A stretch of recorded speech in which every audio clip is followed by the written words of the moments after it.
Hi guys, in today's video we're going to talk about double bass, specifically as it pertains to thrash metal. Now of course I have a whole book about double bass, which if you don't have a copy of this, you probably need one. But today we're mostly specifically going to talk about thrash drumming, which is a smaller subset of the skills. Now on this channel we've talked a lot about double strokes and different extended bass drum techniques. And in thrash metal drumming, which of course is my new book, which you could pick up if you were so inclined, we have mostly only explanations of single strokes, because for real thrash metal playing we're mostly using single strokes only. Now I'm sure there's some drummer out there who's going to come back and say, well, I'm in a thrash band and I use double strokes or whatever other things all the time. And that's fine if you do, but I'm just saying the majority of thrash drummers really only play single strokes.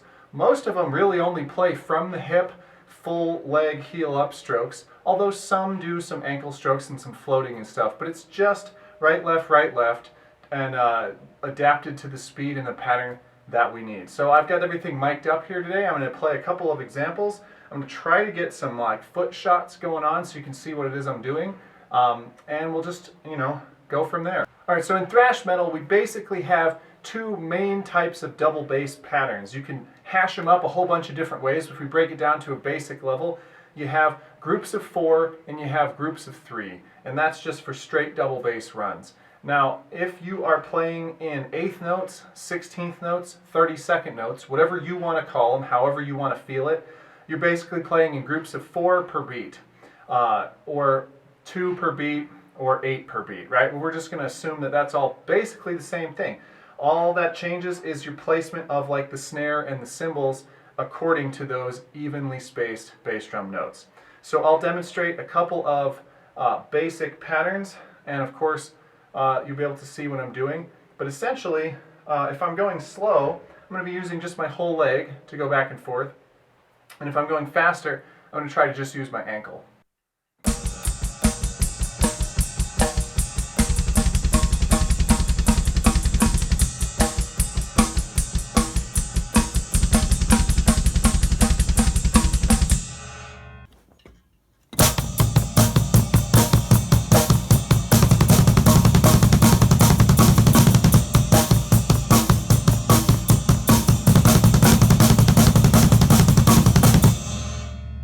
Okay, so as you could probably hear, I was putting the snare sometimes on the downbeats at the beginning of each group of 4, and sometimes on the upbeats, which would be in the middle of the group of 4 on the 3rd out of 4. So those are the two main places. The typical thrash double bass idiom is to go kick, kick, snare, kick, kick, kick, snare, kick, although you'll find lots of songs, like for example a lot of Slayer songs, where the snare goes right on the downbeat. Snare, kick, kick, kick, snare, kick, kick, kick. And of course the snare and the kick happen simultaneously on the snare beat.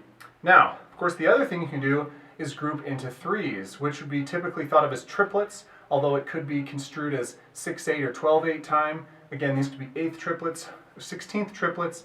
It depends on your interpretation of the meter and everything like that. But that's another straight double bass thing that happens a lot in thrash.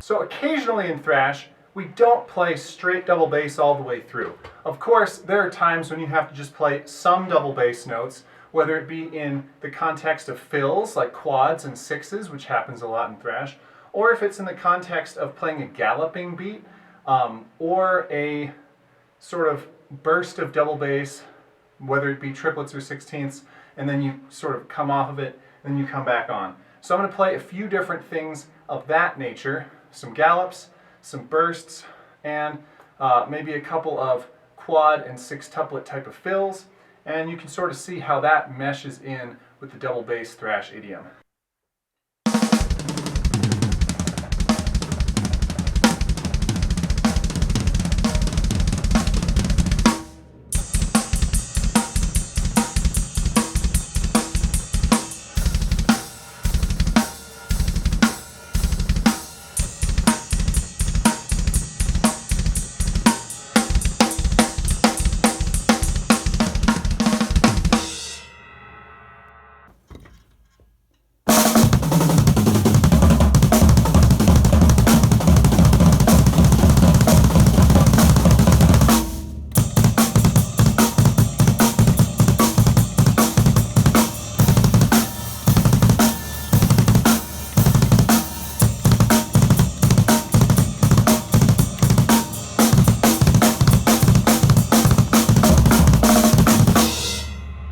Okay, so at a basic level, that's about it. Can you use double bass for other things? Obviously, yes. There's lots more you could do.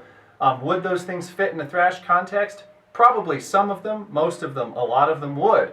Not everything makes total sense in thrash, but some things do, okay? So this is just some of the stuff you could possibly do.